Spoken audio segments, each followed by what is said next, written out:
नमस्कार, मैं हूं आपके साथ अहद मदनी और आप देखना शुरू कर चुके हैं विक्रमशिला टीवी। आज हम लोग मौजूद हैं पीरपैंती विधानसभा में और पीरपैंती विधानसभा के आज जनसुराज पार्टी के मुख्य प्रवक्ता से आज हम लोग रूबरू होंगे और जनसुराज के बारे में बात करेंगे। जनसुराज क्या है, जनसुराज को क्यों लोग वोट दें, बहुत सारी बातचीत है, बहुत सारी जानकारी लोगों तक पहुंचानी है। उसको लेकर हम लोग आज सोनू जी से बात करेंगे, जो पीरपैंती प्रखंड के मुख्य प्रवक्ता के रूप में अभी मौजूद है। नमस्कार, आपका हार्दिक स्वागत है विक्रमशिला टीवी में। जी नमस्कार। मैं सबसे पहले आपका अहद मदनी जी और विक्रमशिला टीवी का बहुत बहुत शुक्रिया अदा करना चाहता हूं कि पूर्ण रूप से अच्छा खिचड़ी, जो पौष्टिक आहार खिचड़ी मिलना चाहिए उसमें भी भ्रष्टाचार मिल रहा है। जो शिक्षा मिलना चाहिए, शिक्षा का तो कोई बात ही नहीं करता है। खिचड़ी खिलाया, बच्चा को बोला अब हो गया टाइम, जाओ। तो ऐसे मतलब कब तक बना कर रखेंगे। प्रशांत किशोर जी अपने 5 बातों में एक बात बोले कि बिहार के बच्चे को गुणवत्तापूर्ण शिक्षा मिलेगा। शिक्षा जब मिलेगा, शिक्षा जब बेहतर होगा तभी बच्चा बदलाव करेगा।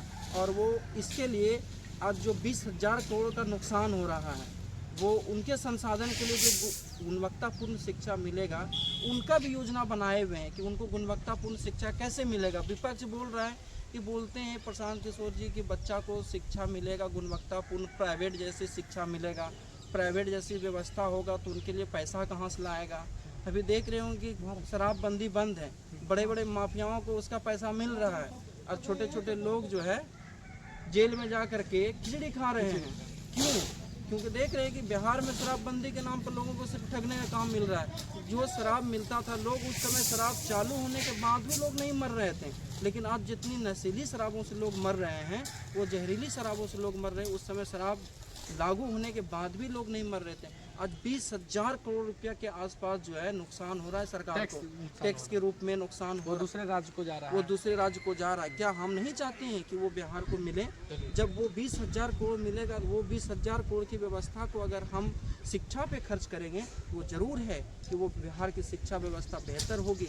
और मैं ये बात को आपको और मीडिया कर्मी के और बिहार के सभी लोगों को आश्वस्त करा देना चाहता हूं कि आने वाले अगर 10 साल में प्रशांत किशोर जी की सरकार अगर बनती है तो याद रखिएगा, लोग प्राइवेट स्कूल में एडमिशन नहीं करा के बच्चा का सरकारी स्कूल में कराएंगे।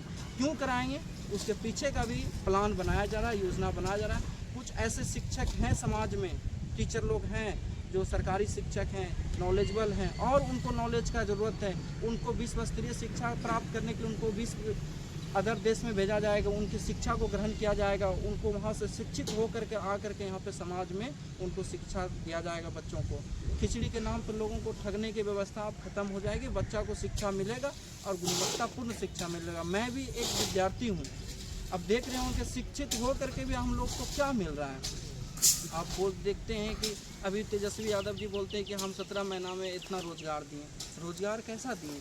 देखिए होंगे आप लोग, बार बार पटना में कहीं पे बोर्ड लगा हुआ है नौकरी मतलब नीतीश कुमार। नौकरी जैसे नौकरी का वैकेंसी का फॉर्म 15 आता साल है, बीत गया लेकिन नौकरी अभी देखिए। और दूसरे पारी दावा किया जा रहा है कि हम 10 लाख नौकरी दे दिए। 10 लाख नौकरी में बोलते हैं तेजस्वी यादव जी कि हम 10 लाख नौकरी दिए, नीतीश जी बोलते हैं कि हम 10 लाख नौकरी दिए। हम तो समझ ही नहीं पाते ये चचा भतीजा का राजनीति क्या है।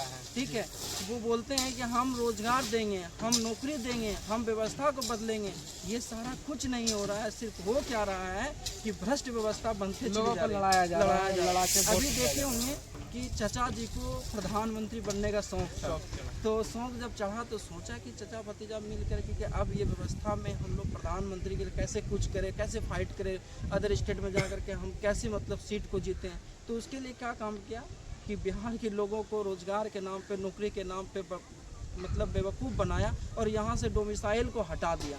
और डोमिसाइल हटा करके बिहार के मतलब वैसे पढ़े लिखे लोगों के पेट पे लात मारा जो रोजी रोजगार के लिए लड़ रहे थे। 10 सालों से वैकेंसी नहीं आई थी, इसके लिए वो लड़ रहे थे और उनको सिर्फ ठगने का काम किया गया। देखे होंगे, अभी आप लोग तो पता ही होगा कि देखें कि टीचर वाला जो वैकेंसी हुआ उसमें कितना बाहर का लोग आया वहाँ पे, यूपी का, का, झारखंड का, मध्य प्रदेश का। यूपी का और मध्य प्रदेश के लोगों का। तो फिर आप कैसे बोल सकते हैं जो बैनर लगा रहे हैं कि हम 10 लाख नौकरी दिए, नौकरी मतलब नीतीश कुमार, आप ये बात से आप कैसे सहमत हो सकते हैं? हम लोग तो सहमत नहीं हैं। पता चलता TRE 1 में जो बीपीएससी का TRE 1 हुआ, नौकरी का फॉर्म निकला, एग्जाम के लिए फॉर्म भरा, अब एग्जाम हुआ नहीं है, पता चल रहा है कि होटल में बच्चा को क्वेश्चन रटाया जा रहा है, पेपर लीक हो जा रहा है। ये पेपर लीक होता है, बच्चा धरना प्रदर्शन करने के लिए जाता है, अपनी बात को रखने के लिए जाता है, संविधान उसको अधिकार देता है, और पता चलता है कि तानाशाही सरकार वाला रवैया जो है प्रशासन उसके ऊपर में कभी डंडा चला रहा है। अभी हम लोग खुद मतलब बीपीएससी के एक अभ्यर्थी रह चुके हैं, आपको पता होगा कि वो दिसंबर का महीना इतना सारा कुछ हुआ, व्यवस्था पर जिस सेंटर पे एग्ज़ाम कैंसिल हुआ, उस सेंटर पे मेरा सेंटर था बीपीएससी में, जो 70 बीपीएससी हुआ, उस सेंटर पे मैं खुद वापू परीक्षा परिसर में था। टाइमिंग रहता है 11:55 तक क्वेश्चन मिल जाने का, और वो सबसे एशिया भर में टॉप में उनको माना जाता है कि ये परीक्षा भवन बहुत अच्छा था, बड़ा था। 20,000 से ऊपर मतलब लोगों को बैठने की व्यवस्था थी, और वहाँ पूरे लिफ्ट सिस्टम लगा हुआ था, चेयर, कुर्सी, बेंच, टेबल, और भी जितना सुविधा होना चाहिए वो सारा सुविधा मतलब बहुत लग्जरी टाइप में थी। अब वहाँ पे क्या होता है कि फर्स्ट फ्लोर वाले को क्वेश्चन मिल जाता है 12 बजे तक, और हम लोग 5th फ्लोर पे हैं, तो पता चलता है क्या चीज़ की क्वेश्चन हम लोग के पास आ ही नहीं रहा। जब हम लोगों के कुछ समुदाय के लड़के लोग, विद्यार्थी लोग बोलने लगे कि शिक्षक लोगों को कि हम लोगों को क्वेश्चन नहीं मिल रहा है, तो शिक्षक का कहना हुआ कि थोड़ा सा परेशानी होगी, आप लोगों को एक्स्ट्रा समय दिया जाएगा, जिसकी वजह से थोड़ा से नीचे में क्वेश्चन को लेकर के कुछ भी हुआ होगा, उन लोगों का इंटरनल मैटर है, उनके बारे में तो मुझे जानकारी नहीं क्या था नहीं था, लेकिन वो विवाद वहाँ से बना जब बच्चा के साथ जो भी हुआ। अब वो बात क्या जनसुराज आएगी तो इसमें क्या बदलाव होना है? नौकरी के बारे में नहीं, बीपीएससी पेपर लीक के बारे में। पहली बात है कि उनके लिए एक ऐसा सशक्त गठन करेगा कि भ्रष्टाचार में जो लोग शामिल होगा वो सारे लोगों को पूर्ण रूप से सजा तो मिलेगा ही, और अगर वो नौकरी में होगा तो नौकरी से उसको निष्कासित कर दिया जाएगा पूर्ण रूप से। ये योजना सरकार बनाएगी, और हम लोग को विश्वास है कि हम लोग भी बोलेंगे कि बच्चा को रोजगार, नौकरी को मतलब नौकरी का मतलब है अभी 10 लाख, टीचर मतलब 10 लाख, दरोगा मतलब 25 लाख। जैसा कि आप लोग सुनते होंगे मीडिया कर्मी, बहुत सारे बच्चे बोलते हैं कि बीपीएससी का मतलब 50 लाख, यानी रेट फिक्स हो गया है। उस रेट को फिक्स कर दिया गया है समाज में, और लोग उसके पीछे लगे हुए हैं। अभी कुछ वैकेंसी निकलता है, बोलता है कि भाई मेरे पास पैसे नहीं है तो हम क्या करेंगे, लोग पढ़ नहीं पाता, मेंटलिटी प्रॉब्लम होने लगता है कि पैसा कारण नहीं हो पाएगा मेरा जॉब, अब पैसा रहेगा तभी पढ़ेंगे।